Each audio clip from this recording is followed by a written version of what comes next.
Hello and welcome to the Radiate Wellness Podcast with your host, metaphysician, Reiki master, and hypnotherapist, Christy Clemens Hoffman.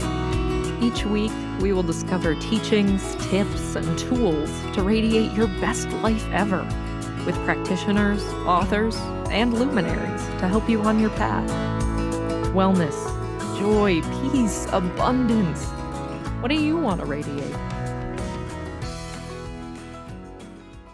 Hello and welcome back to the Radiate Wellness Podcast. Today we radiate wakefulness with Charles Attfield, who's a former teacher, an avid meditator, and the author of Self-Awareness and Meditation, an advanced guide for meditators. Thank you so much for joining me today, Charles. Well, thank you. You're in Australia. That's correct, in Western Australia, in the city of Perth. Oh my goodness, I've always wanted to go to Australia. It sounds absolutely wonderful. You've written this book, Self-Awareness and Meditation. I mean, isn't self-awareness kind of part and parcel of meditation? It's kind of what you aim for in meditation. It's the intention of perhaps a deeper meditation. It's not just for calmness and peace and all this that some people think that's why you meditate, but it's more a case of connecting with your inner self.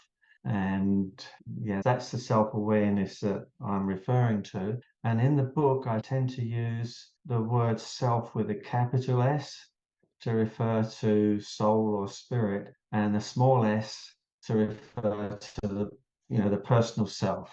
So self-awareness is more aiming for the spiritual self rather than just the psychological self, if you know what I mean. Right. Yeah, we tend to call that the higher self, the inner being, the soul. There are many Right. for it. Yeah. Right. So how long have you been in a meditation practice? Well, for the earliest days, which might have been like an hour a week sort of thing, that would go back to when I was 19, so a long time ago. And it's kind of progressed, particularly when I was in my 30s, and I came across an Indian guru and went to India, and then it kind of deepened, and then it deepened even more later on when I came across another guru, an American guru, I would add, Master Charles Cannon, who lived in Virginia, and his focus was meditation. He had ways of helping you to meditate. Mm-hmm. Yeah. How did you find meditation at 19? It was more just something I had to do because I was doing a course. I don't know if you've heard of the Rosicrucians. They're based in California. And so you get 4 lessons a month. So you did 1 a week, and that included a meditation at the end. So that's really how it started. That's interesting. Now, had you not come from a background where you were familiar with meditation? No, I was brought up in the Church of England. So that would be more prayer than meditation. Mm-hmm. Yeah. So what did your family think when you started getting into meditation? About my childhood family or my later family? Well, yes. My mum, I think it was okay. She was more the church person. My dad, he wasn't a church person, but I heard later that he joined the Rosicrucians and was doing their exercises without telling me, in the background. So he kind of was interested. But my current family, they're not interested. I do have a meditation group once a week, and my wife comes along and helps out, but she's not a meditator herself other than that once a week with the group. And most people, it's not their thing. They don't really perhaps understand what the benefits would be. Maybe they're not ready for it. I mean, every experience has its time. And for me, meditation was the experience whose time had come, should we say. Well, isn't that interesting that you and your father both got into the Rosicrucians at the same time? It sounds like you didn't know what the other was doing.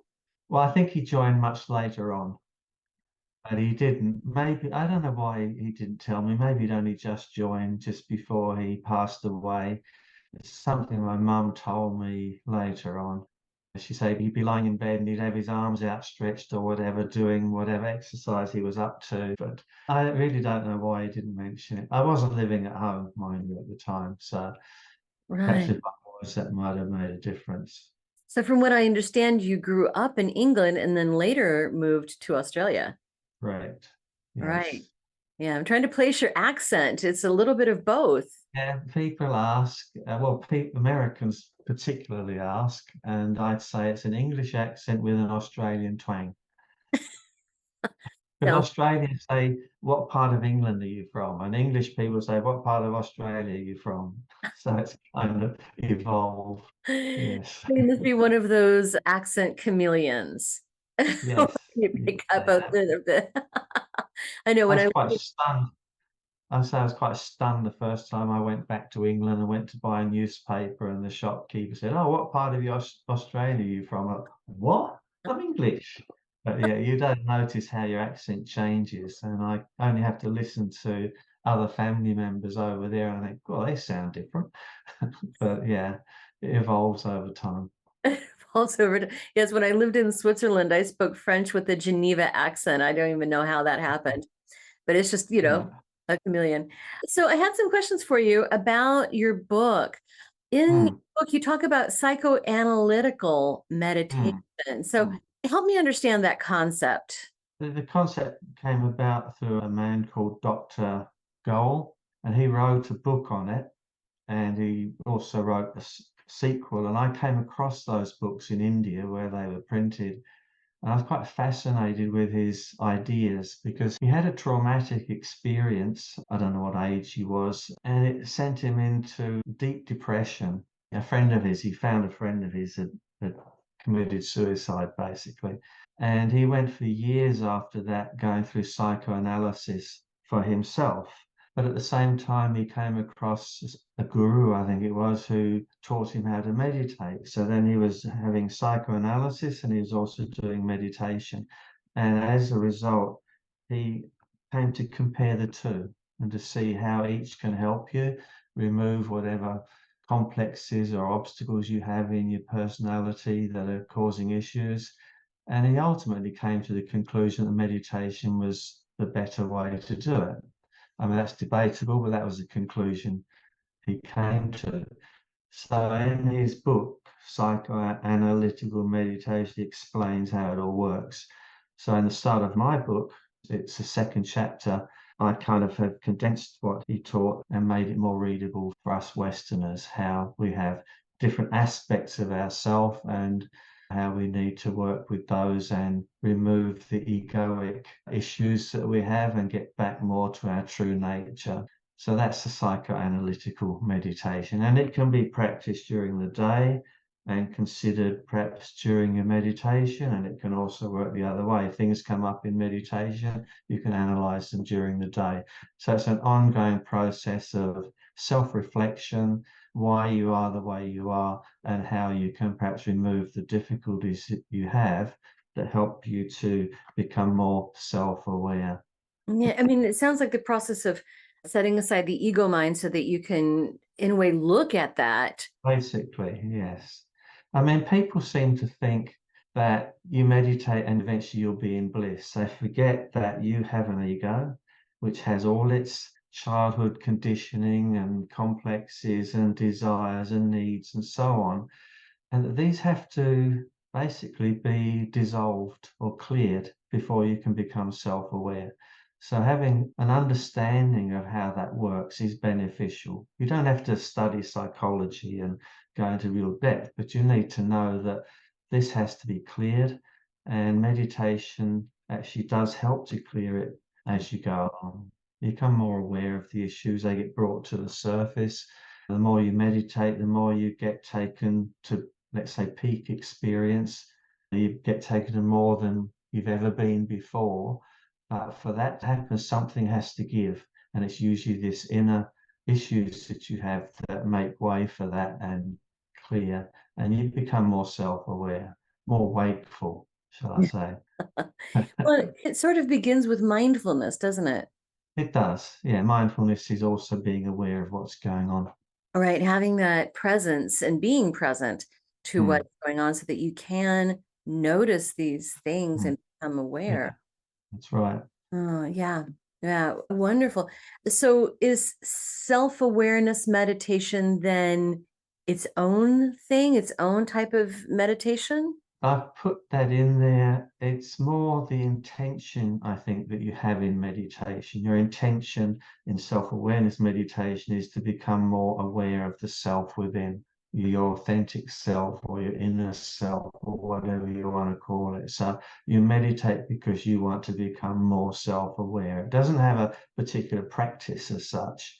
It's really more why you're meditating. Right. I'm a meditation instructor and leader myself. And, I find that many people have a goal in meditation of, oh, I Mm, want to reach my higher self. I want to receive mm, intuitive messages. I want to mm, become more mm. intuitive. But I find that that's kind of an end goal or an eventual goal. We've got to really start with that self-awareness part first and that My mindset. question would be, who's asking, who wants that? Who has that need, that Right. desire? That's the ego. And Exactly. meditation is going to get rid of that ego, ultimately. Or getting rid of it is not strictly true. It's rescripting it so that it's more a suitable vehicle for the soul when it comes through. Yeah, we don't want to get rid of that ego mind because it keeps us on track and keeps us safe. That's right. It keeps us in this physical world, basically. We Indeed. just need it to be at the command of our inner self, and rather than thinking it's the command in itself. It has its desires, its wishes, it wants to accumulate, it wants to be powerful, and so on. But we need it to be rescripted so that it becomes a useful tool for the inner self. Yeah. Yes. And with meditation, it's something we think we do. Ultimately, it's really becoming more who you really are. And I would go as far as to say that eventually you realize that it's not the ego that is the doer, it's the inner self that's been prompting you all along to do this meditation because it wants to experience or reveal itself through you. Mm, That's kind of how I look at it. hmm Yeah. It's a good way to look at it, I think. And you've obviously come to that realization after years of meditation Mm, study mm. on it as well. Sorry. Yeah. And so you had been a geography teacher, Yeah. also a teacher for learning disabilities. That's right. And how did you find that your practice, your meditation practice, did you find it helped with that, or did you have any cross reference at all? Well, I changed from being a geography teacher to learning disabilities after I came to Australia. And really, I think I'd had enough of teaching. I wanted to get out of it. And then what happened was there came a point when I decided to retrain myself and I learned about counseling and therapy. And after doing that training, I got a graduate diploma in counseling. And I suppose thus the psychological component in the book is based a lot on that. I went back into teaching with students with learning disabilities, which was more a student-centered education rather than a subject-centered education. And counseling really helped with that. And meditation, I think, helped with that because you become more an authentic person the more you look within and meditate. So it helped for sure. I'm sure. I'm sure it did. Did you ever teach meditation techniques to your students? I tried. But I'd have a class. I thought, okay, let's do some meditation for 5 minutes. And obviously, I didn't. But there's courses out there that teach teachers how to teach meditation to these students. But I remember I had this class. Said, right, close your eyes and we'll just meditate for 5 minutes. And there's one student who couldn't do that. He was frightened to close his eyes because he was frightened of what he might come up with or see or whatever. So no, I didn't teach it. Not the sort of meditation I'd like to teach, shall we say. It's yeah, Right. just gather yourself and be ready to do some schoolwork. Something else that you address in your book is Kundalini, Hmm. chakras in the Yeah, body. yeah. I'm not sure I understand what the Kundalini is. Can Uh, you help? it was I became extremely fascinated in the Kundalini when I came across these books in India because you hear of people's Kundalini experiences. I don't know if you come across people like, I think Deepak Chopra or Gopi Krishna for sure. And really, the Kundalini becomes more active or more obvious the more you get deeper into meditation, the more you get closer to self-realization. Because there comes a point when you have what's called the involutionary cycle, when you get more and more involved in the world. All right. And there must be some reason why we're here. And I think it's to experience the world and physical life and so on. But there comes a point when we think there's got to be more than this. And so we go on what's called the evolutionary cycle or path, and we start working back towards self-realization. Now it's on that journey that the Kundalini, well, you've got an internal energy, I think they call it prana, which is your inner life force. But what a lot of people don't realize is there's a dormant aspect of this which resides at the base chakra. That, you know, you've got 7 chakras, and the bottom one, the root or base chakra, is where it resides. But once you become more on the spiritual path, it gets activated and it starts to go through, working through the chakras and your inner meridians, literally transforming you from within. So you could almost say that when you're a seeker on the spiritual path, it's actually the Kundalini that's working within you and guiding you. But actually, it's that inner energy, that inner fire, that will eventually take you to self-realization. And it's fascinating to think that it's there in every human being, even if it's dormant, like it's part of our evolution that this should happen. You know, it's not by accident. It's already there waiting for the right time to transform you from within. And people can sometimes feel the symptoms, sometimes not. They might feel burning sensations, tingling, or whatever. But ultimately, it's the Kundalini that's doing a lot of the work. And I try to talk about it in the book. It's a difficult concept, but I've sort of talked about it because, again, if you're deeply into meditation and on the path, it probably, well, it would help to know that this energy is within you, and you may notice it working at times. But certainly when you get to self-realization, it's massively important. It's really what connects you with your inner higher self. Chakras, a bit more difficult to discuss. I've got a chapter in there and I was looking at it and thinking, I wish I could have made that more simple, but it's not a simple topic. But it's these 7 vortices of energy within your system. There are more chakras than that, but we refer to 7. And from the chakras, there's meridians, and it's really through that the Kundalini energy works to bring them all in line and connect with each other, and eventually right up to the crown chakra. Right, right. And just to energize these chakras, align, balance them, unblock them, right? Because they can become imbalanced and blocked very easily. But I mean, like with the rest of the self-awareness book, you don't have to read those chapters. If they look a bit deep or heavy, well, put them to one side to later. It's reference material. You know, you don't need to know that to get on to other aspects of the book, but they're there because it could be valuable to some people. Yes, I think is very valuable to know these things and to be aware of the energy in our body. That's whether we're aware of it or not. So it's good to, have that awareness. Also, in your book, you talk about the mechanics of consciousness. Address that? I don't want to take too much of your time, but I would like to ask you a few simple favors. First of all, please rate, review, and share this podcast wherever you're listening. You know, it sounds like a simple little thing, and it is, but it has a huge impact for us because it helps other people find us in the podcasting algorithms. I don't know how it works, but I do know that it helps a lot. Next, if you would subscribe or follow wherever you're listening, whether that's YouTube or Apple Podcasts, Amazon Music, Pandora, Spotify, wherever you're listening, just hit subscribe or follow, and that helps you and it helps us. It helps you because then you receive notifications when we have a new episode that's out.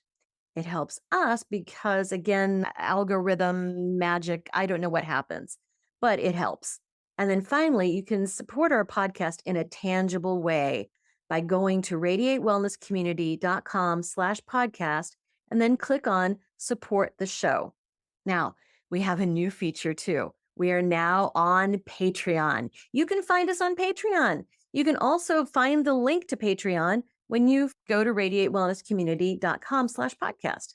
So on Patreon, for $3 a month or $5 a month, you can support your metaphysical and spiritual growth. You can learn about upcoming guests, and you can get early and ad-free versions of the shows. So please support us. This podcast is free for you to listen, but we have costs, and quite frankly, they come out of my pocket. So if you like this content, if you get a lot out of it, please see what you can do to give back. Thank you so much. This was a concept developed by Master Charles Cannon, but he told me in conversation he got it from I think it was a neuroscientist who came up with the idea originally. But what it is how within your brain, your mind, you have this cyclic process that helps you to evolve. If you go back to the theory that everything is one, you probably heard that many times.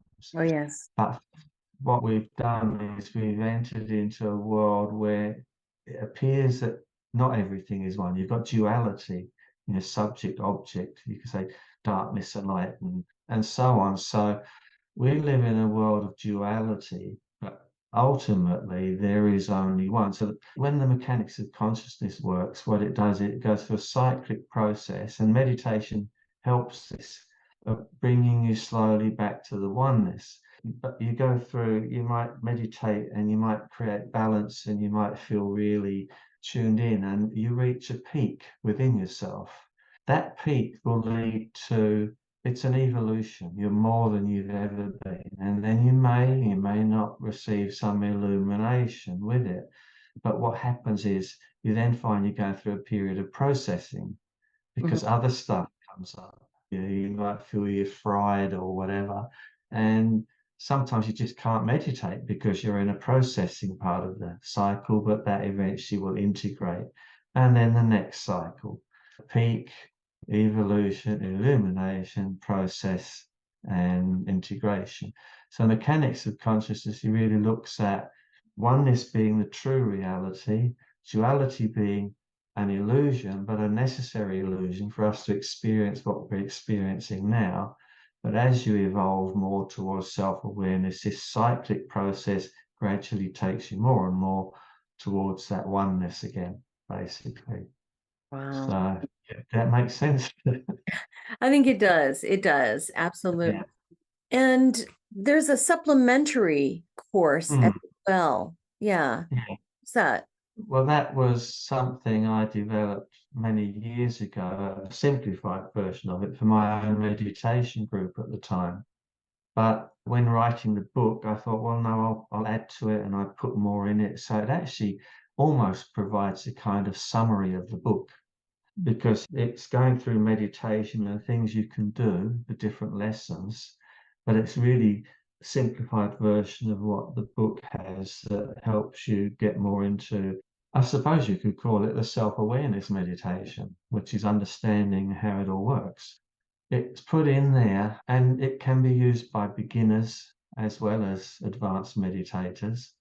Beginners might find the book a bit heavy, but look at it as a reference book, whereas advanced meditators like yourself would probably get a lot more out of the whole book. And I put it in there because I heard that Muktananda, have you heard of Muktananda, the Indian guru? No, I'm afraid not. He's famous and he spent a lot of time in America too, Indian guru. Oh, interesting.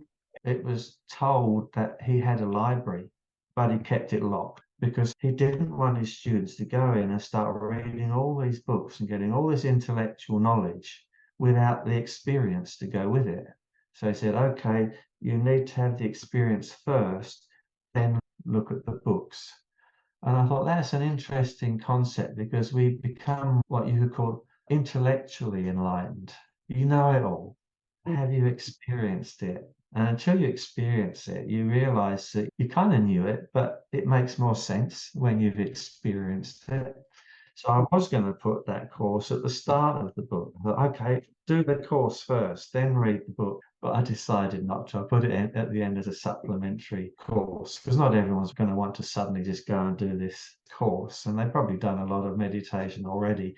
So it's put at the end as a supplementary course. And of course, you don't have to do it. It's there just in case you want to try it. Right, right. Well, in the book, you also include meditation pointers. Is that also aligned with the course? Not really, not the meditation pointers. There's 3 chapters in there. There's mechanics of consciousness, there's meditation pointers, and there's understanding dreams.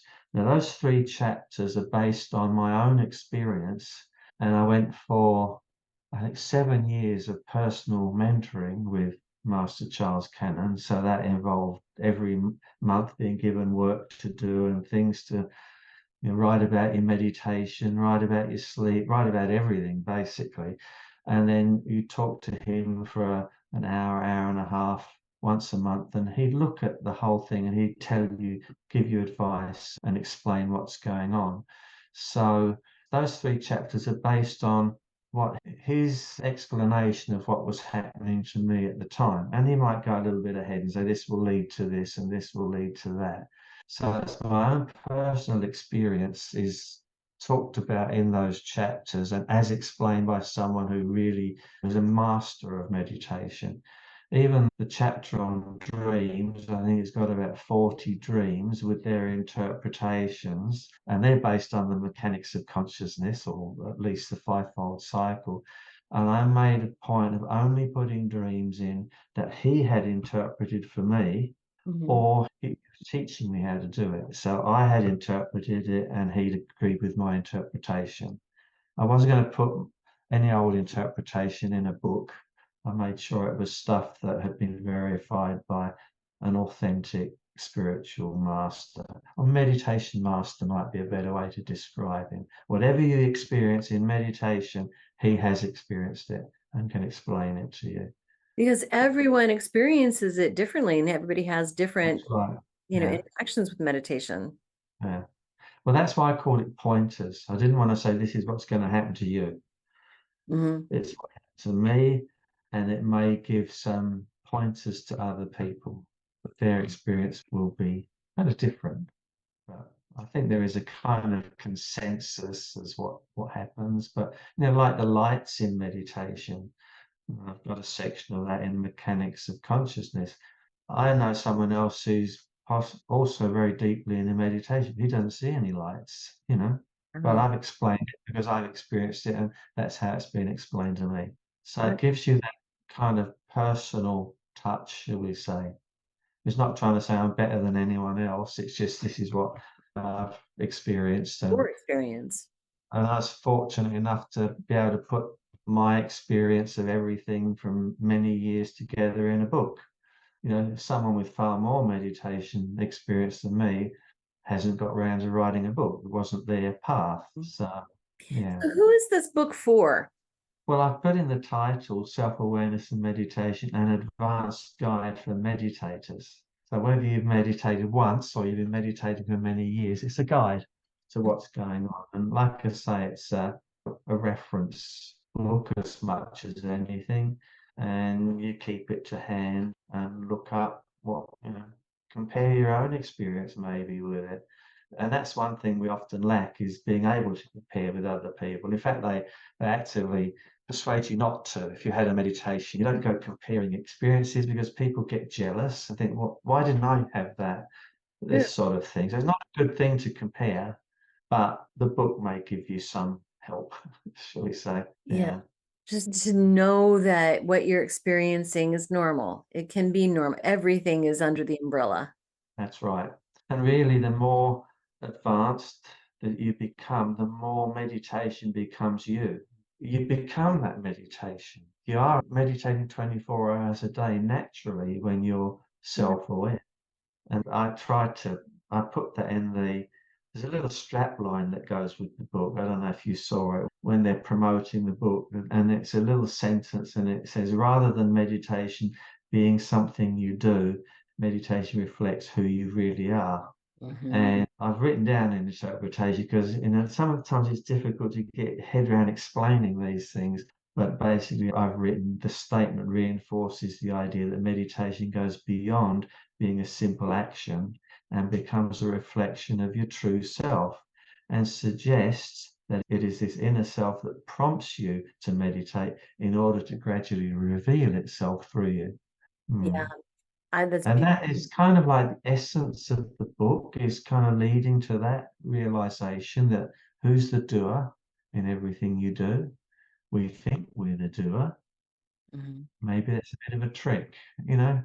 But anyway, who's the doer? And then another thing I've realized, particularly after considering our interview today, is that wakefulness is an important player too. The more wakeful we become, the more self-aware we become, the more our perception of the day becomes more clear.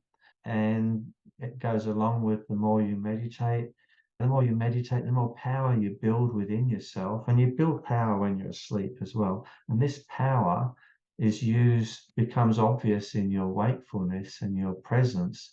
And I don't know if you've ever been in the presence of a real authentic master, but you can feel the energy. Oh, yeah. That's their wakefulness, their power, and it affects you, it entrains you. And this is the power of being that issues forth from you. The more you meditate, the more wakeful you are. But it doesn't happen overnight. It's a gradual process. That's why it's a Yeah. practice. Hmm. Yeah. Now you've got a website, charlesatfield.com, which has Correct. many resources on here: Destination Self, your blog, information about the Meditator's Guide, Self-Awareness and Meditation. Just a lot of helpful resources and information. That's at charlesatfield.com. And where can our listeners find your book? Well, apparently it's in Amazon, Barnes and Noble. I think, have you got a book company called Indie, something Yeah. or other? Oh, I love Indie. Yeah. Yeah, and maybe other bookstores. It can be found there, or you can just go to my website and there'll be a link there that will take you back to the publishers, and they'll have a link to Amazon and all this. You choose which link you want, Sure. and you actually have a choice of either the paperback version or the ebook version. Uh, I Wonderful. think personally I'd recommend the paperback version because it's nice to have it there, when you're constantly referring to it, but ebook is a lot cheaper. Whatever, you might be used to looking at a screen or something and reading your books, but I personally prefer to have it in my hand. Yeah, I kind of like the paper versions because they have a Yes, certain smell too that I love. right, yes, So, as they used to say in the commercials, wherever fine books are sold. basically, yeah. Right. Well, thank you so much for joining me today, Charles. It's been a real pleasure to learn more about self-awareness and meditation. Thank you so much. Likewise, yes. Don't know what to watch next? Decisions. Well, we've got some suggestions. You can click this little video here and watch that. It's something that we think you're going to like. If you like the last one, you're going to like that one too. You can also click on the subscribe button. And if you do that, then you'll get notifications whenever we have a new video up. Win-win, right?